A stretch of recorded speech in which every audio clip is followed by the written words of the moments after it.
पत्र दिया है क्या? आज उत्तर प्रदेश कांग्रेस कमेटी के सम्मानित प्रदेश अध्यक्ष अजय राय जी के आह्वान पे उत्तर प्रदेश के समस्त जिले मुख्यालय पे प्रदर्शन करके जो सरकार चुनावी मोड से बाहर आते ही जनता को महंगाई के मोड में ढकेलने का काम किया है, उस कृत्य के खिलाफ बनारस जिला कांग्रेस कमेटी के सम्मानित जिला अध्यक्ष राजेश्वर पटेल जी के अगुवाई में जिला कांग्रेस कमेटी, महानगर कांग्रेस कमेटी, विधि प्रकोष्ठ, अल्पसंख्यक, आरटीआई, पार्षद दल, तमाम साथियों के साथ हम सब लोगों ने जिला मुख्यालय पे प्रदर्शन किया है और पेट्रोलियम मूल्य वृद्धि जो हुई है पेट्रोलियम पदार्थों की, उसको तत्काल वापस लेकर के जनता को राहत देने की मांग हम सब लोगों ने की है। लगातार क्या आश्वासन दिए? हमारे पत्र को जो कि राष्ट्रपति महोदया को संबोधित है, उसे जिला अधिकारी के प्रतिनिधि एसडीएम साहब द्वारा लिया गया है और उसे सही स्थान पर भेजने का काम करने का आश्वासन, भरोसा दिलाया गया है।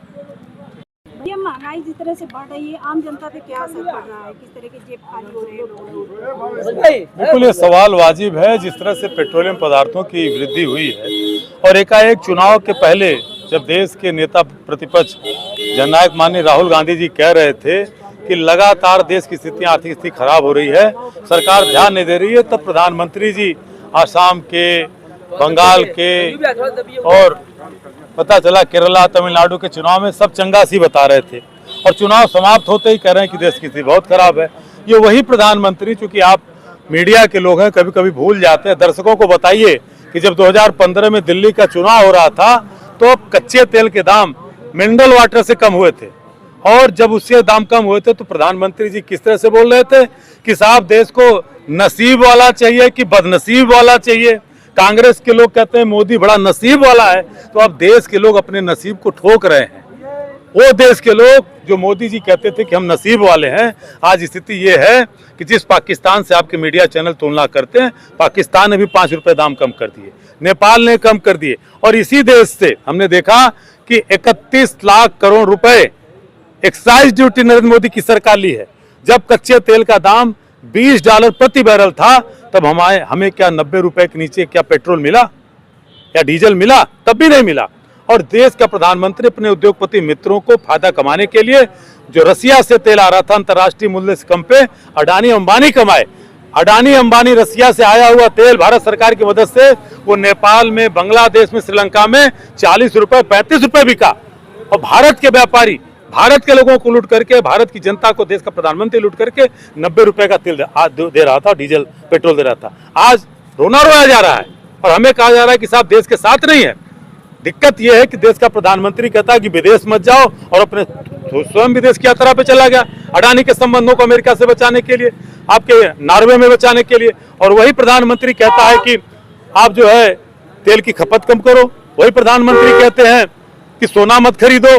तो ये स्थिति है तो प्रधानमंत्री जी कल इनके लोग कह देंगे कि देश के लिए जान देना भी मोदी जी कह रहे हैं, तो आप जान भी दे दीजिए बिना खाए पिए, वो भी देशभक्ति है।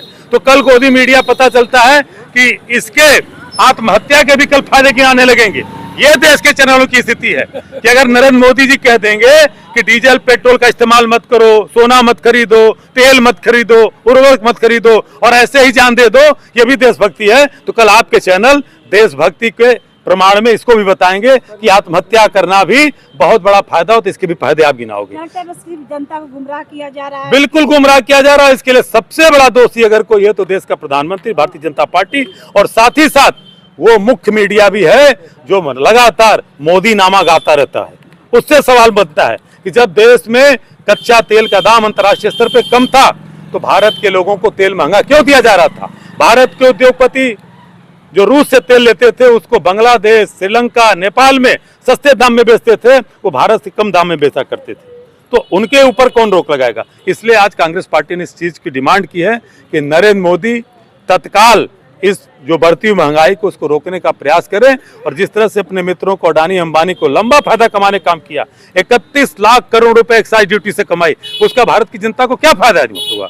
तो इसलिए हम विरोध कर रहे हैं कि भारत की जनता के ऊपर अविलंब बढ़े हुए डीजल, पेट्रोल, एलपीजी के दाम कम किए जाए, जिससे कि लोग कम से कम अपने घर का चूल्हा जला सकें। धन्यवाद।